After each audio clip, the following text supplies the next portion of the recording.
Hello, employers! Active at Work Challenge is back again this year. Active at Work is an initiative that aims to encourage employers to help their employees to stay active via the gamification of physical activities. Stand a chance to win prizes worth up to 30,000 ringgit when you sign up and earn the bragging rights of being the most active workplace in Malaysia. More information available at activeatwork.perkeso.gov.my. So, are you up for the challenge? Active at Work Challenge is proudly brought to you by Perkeso and BookTalk. This is a download from BFM 89.9, the business station.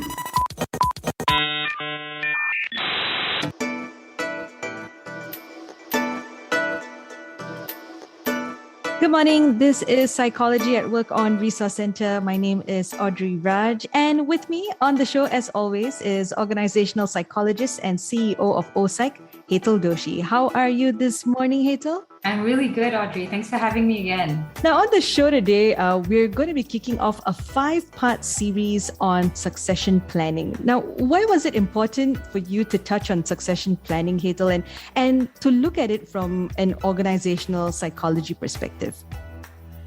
Yeah, right. So I think the opposite, invert the question, right? What's the opposite of succession planning? It would be regression planning, right? So if you want your company to nosedive, then you definitely wouldn't think about succession planning. If you want your company to consistently succeed and outperform, then you definitely have succession planning in line, right? So I think flip the question, and you would know that also like 86%, part of the research that we did was that we found out that 86% of leaders believe that leadership succession planning is urgent and important and a critical priority, but only 14% of them do it really well.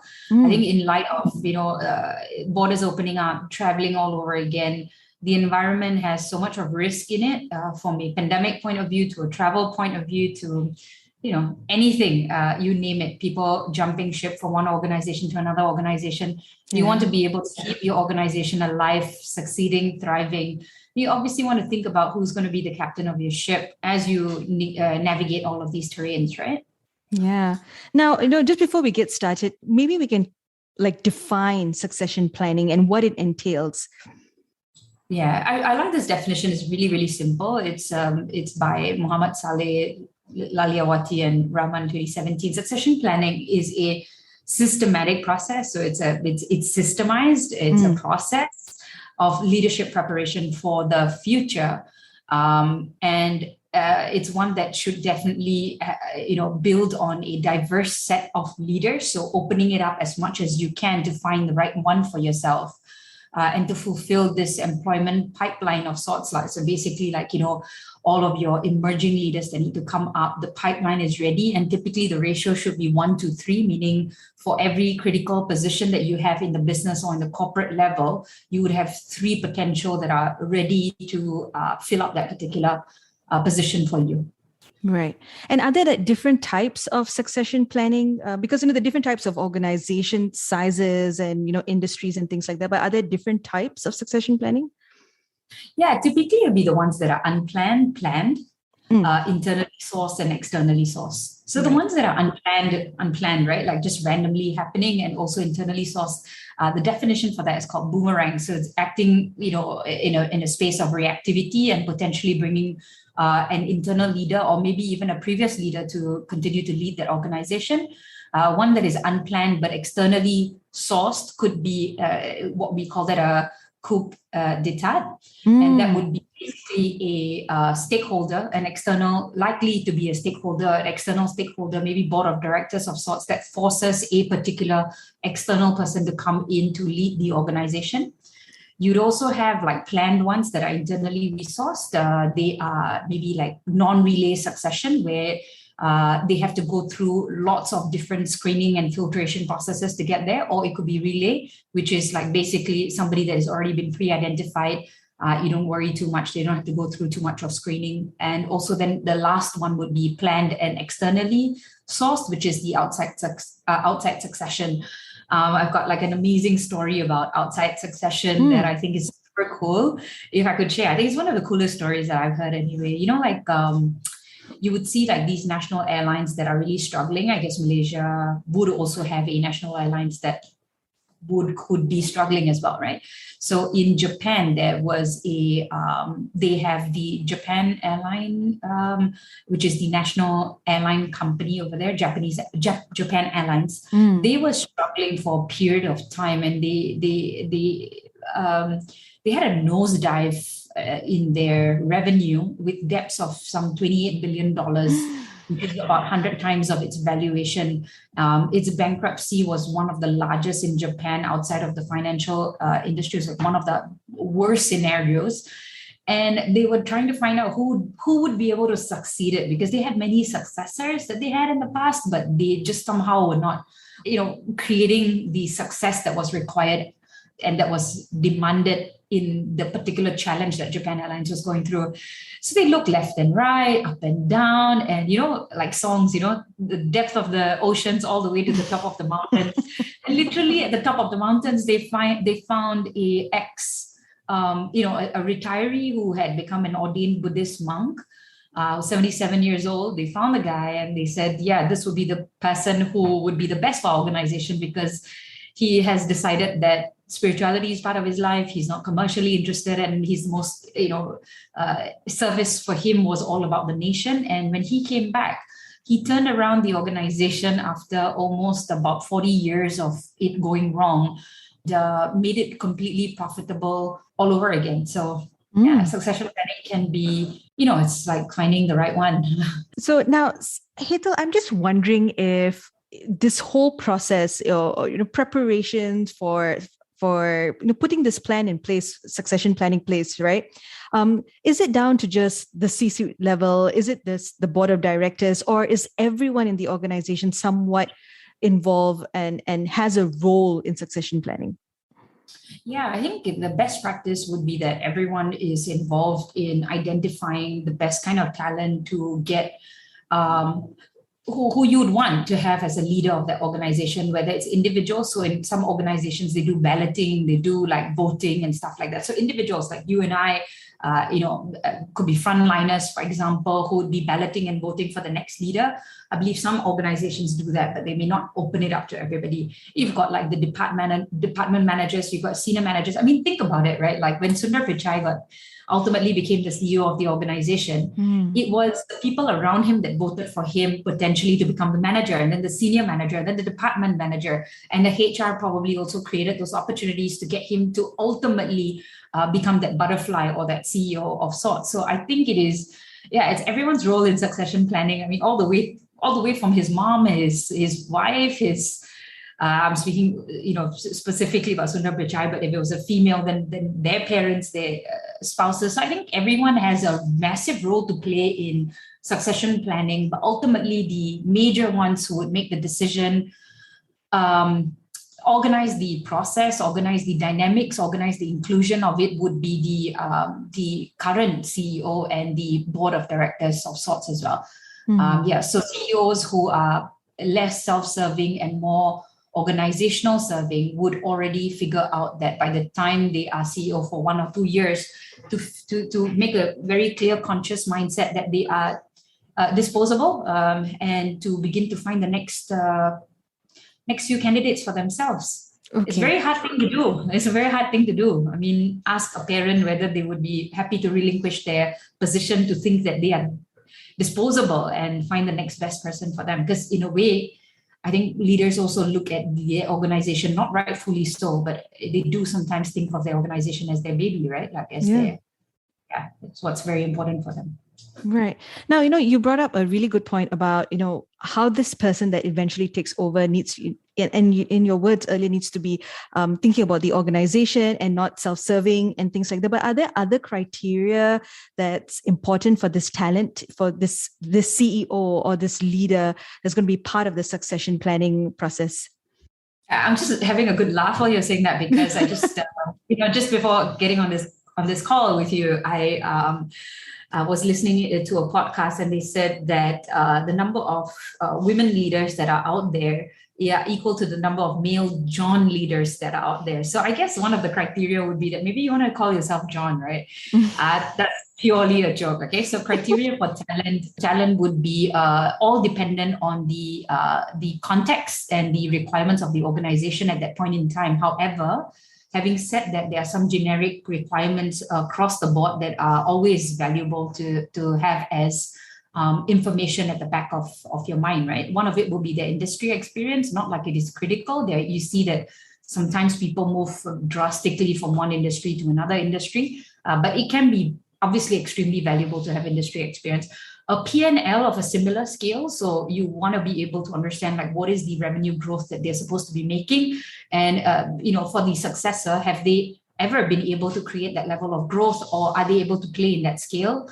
You've got also evidence of strong people leadership, like the amount, the scale of change with regards to being able to deal with people and deal with employees is insane. HR used to be like an operational job, and now it's almost like mothership where you take care of everyone's needs, you make them happy. I mean, like even things like happiness, which used to be like something that you take care of your own for yourself, has become like a HR agenda. So the evidence of strong people leadership will be really, really critical. So somebody who I would say definitely does this very organically and naturally, because we have been part of processes where we had to coach CEOs who are very good at performance, but really lacking in people leadership skills, and they create a whole trail of dead bodies everywhere that they go. And it's not maybe necessarily their fault. Sometimes people go through very traumatic past experiences, as we say, hurt other people. But to coach a leader to go from a very high profit-oriented, performance-oriented, to also someone who's very caring can be very difficult. A process that is always cynical, a cynical experience from the observers in the organization. Like, okay lah, this person may seem to be changing, but I don't know for how long, kind of a thing. So very, very tough. Also, okay, so very quickly, maybe without any further elaboration, proven success in relevant context, or what we call a pivot, which is being able to solve a specific problem. Like, for example, a turnaround in a business, that would be called a pivot, or the challenge that the CEO needs to be able to pull off. A breadth of experience across diverse business problems, not just one. Strategic vision, the ability to set direction, and a very big one these days is to champion change. Because change is such a big part of, within a year, people will be talking about change management. Next year, massive growth. You've got financial acumen, ability to work with board and external stakeholders.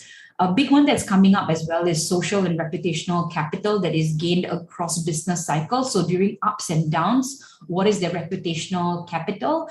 Or are they like, do they have great reputation in good times and bad reputation in bad times? You've got international experience, you've got, some your KSAs, which is your knowledge, skills, abilities. Obviously, purpose, aligned purpose, motivation, beliefs.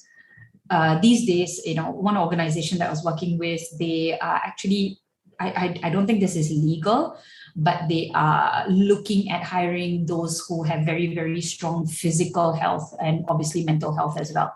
Strong, what we say, not know-it-all, but a learning know-it-all kind of a thing, or learning it all rather than a knowing it all kind of a person.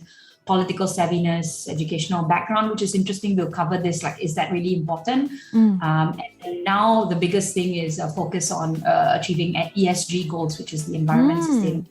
Yeah. Right. Okay. Hazel, it's time for us to take a quick break for some messages. But when we come back, we'll touch on succession planning done well. Don't go anywhere. Resource Center will be right back with Hazel Doshi, BFM 89.9.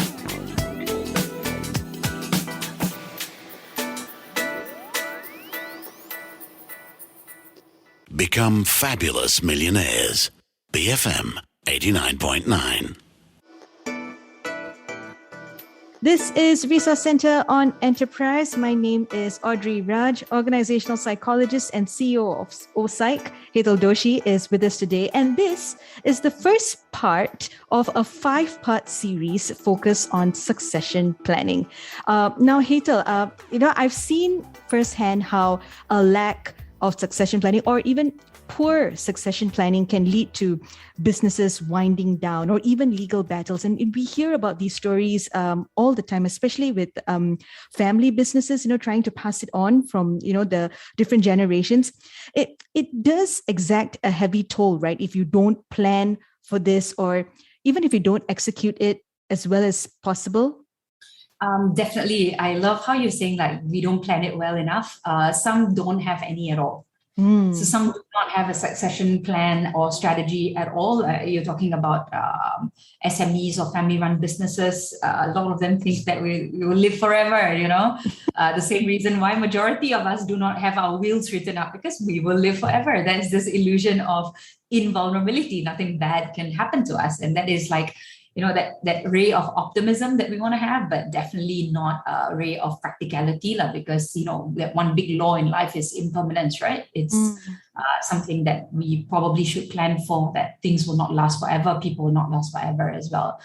Right. So why do people continue to do this poorly or not plan for something like this? What are the barriers to succession planning or to effective succession planning? Yeah, that's a good question. I think the barrier would be, first and foremost, we're going to talk a lot about this in subsequent episodes, but we define succession planning wrongly. We define it as a HR thing, HR finds the next talent, but actually it's an organizational, aspirational problem. We have an aspiration, we're not able to meet that aspiration, so therefore we need the next best person, potentially with newer skills, better skills than the one prior to this, to build on that. I think also when it comes to defining, another barrier would be poor definition, right? When I ask leaders, we're going to cover a whole topic on pivot, how do you define the problem that you want the person to solve? Remember that it's almost like choosing your partner. When you choose your partner in marriage, you don't only hope for the moon and the stars and all of that. You want to make sure that the person also keeps you on solid ground. So yes, we like disruption, but I think we define disruption as something that is going to be radical change, is going to create mayhem, a storm in the best way possible. But you got to create disruption with a lot of psychological safety as well. You cannot have one without the other. If you want to have one without the other, you're going to create disruption, and disruption equals to destruction before creation. So I think defining what you really want and then prioritizing that is very important. So do you want psychological safety first, which is a very boring concept because it's safe, or do you want disruption now? Which one do you really want first? Do you want performance over people? So I think the barrier is not necessarily that we do not know what the problem is that needs to be solved, or we do not have KPIs. So I think it's the prioritization of it and the weightage of it that we have not really defined. And it is not measured upon as a success criteria quarter on quarter. Performance appraisals then become something that we do once in a year. We aren't really tracking and measuring that person's ability to grow on these very specific dimensions. I think we also don't have enough time and effort. So I think I would definitely recommend people looking at your calendars, right? How often do you spend as part of your week in identifying good talent and in having these conversations about how they can be better, or even taking, ensuring that consequences are there for poor succession planning, meaning for leaders who are regressing the organization, right? So I think I would definitely recommend that, or rather the biggest barrier would be how much of time and effort do you put into it?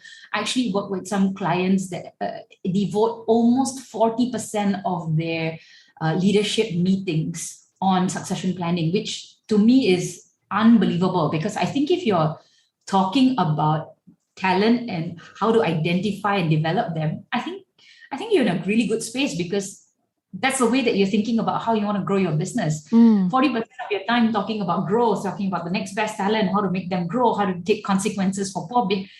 That's fantastic. 40% of it is on that, and 60% is on business. But that's a fast stretch already. Definitely some organizations are investing a lot in it, but I don't think more than 10% are doing it right.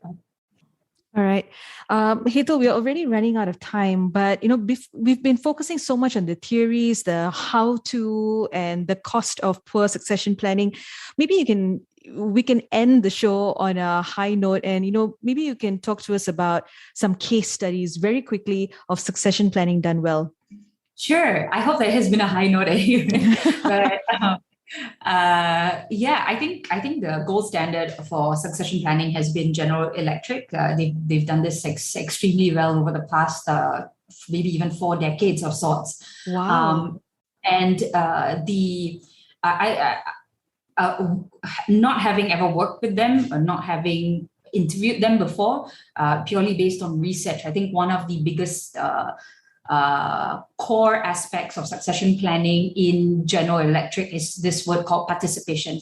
So the more you are participating in the organization, the more likely you are going to be somebody who succeeds in the organization as well. So participation in the organization is really important. What that means is that basically, like, you really know the company, you love the company, you take part in things, you champion things as well. And you also bring other people on board as well. Now, what they have done really well is that they've actually created a succession planning, both system as well as a process to institutionalize this development.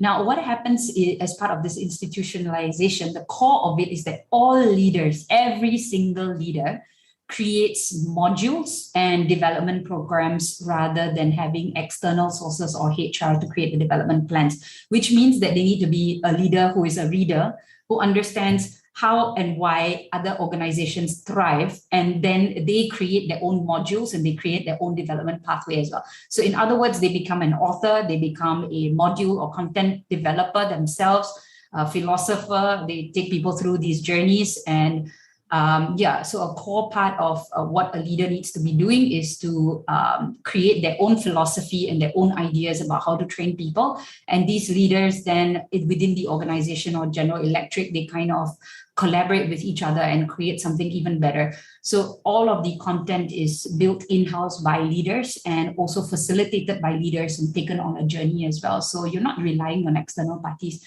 Whereas in most organizations, I think that would be an external facilitator. And what GE does is they do it internally or at least co-partner, so co-facilitate. You're not outsourcing this. You're actually, it's almost like, I don't want to use this word, but it's almost like parenting and how you're making a decision about how you're bringing up your children of sorts as well. You could have external people that you're supporting, but you're not outsourcing and just dumping your kids into a school that apparently is very good.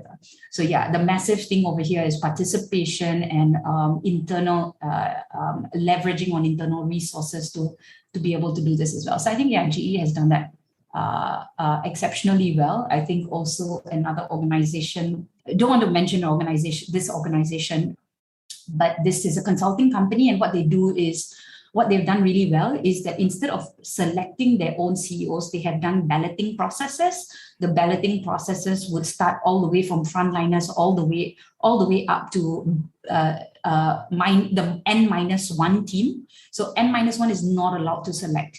Everybody else would select who they want to select based on the reputational experience that they've had with that person. And only then, if that person actually comes up, then the senior leadership team will decide who would be the next best person. But even then, it would be a balloting process. It's not one person that makes the decision. And the idea around this is that you actually want to prevent, in this organization, you want to prevent leaders who actually put up their hands. You do not want leaders who want to be a leader. You want leaders who are nominated by other people as saying, you are a great leader. Right. That's an interesting one. Sounds different from our government bodies, I guess. Very different. All right. On that note, thank you, Hetal, as usual, for taking the time to share these insights with us. Episode 2 or part 2 of our series on succession planning is happening same time next month, the first Tuesday of June, where we will be focusing on CEO myths and selection biases. You want to give everyone listening a bit of a teaser on what we'll be covering in episode 2? Yeah, I think it's going to be really exciting to realize how, as human beings, we make so many mistakes in deciding who's the next best partner in our lives, and in this case, the next best CEO. So who's the right person for us? and how do we make sure that we're making the best decision without being biased about it. Nice. Okay, so that's happening on the first Tuesday of June. Once again, thank you, Hetal, for taking the time to speak with us. I've been speaking with organizational psychologist and CEO of OPSych, Hetal Doshi. My name is Audrey Raj, and this has been Resource Center on Enterprise, BFM 89.9.